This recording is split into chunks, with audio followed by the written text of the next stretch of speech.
Here's how you feel the air on the paddle board. Where's the life vest, Dad? Oh, there. Can this fit on Alyssa? There's another one here. Just hold on.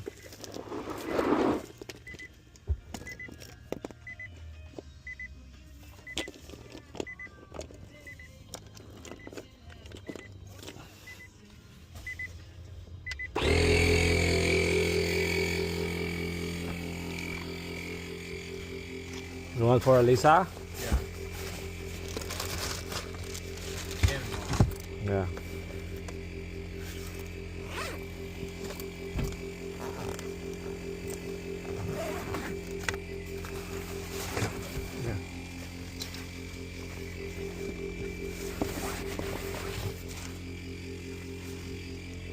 Do you need one?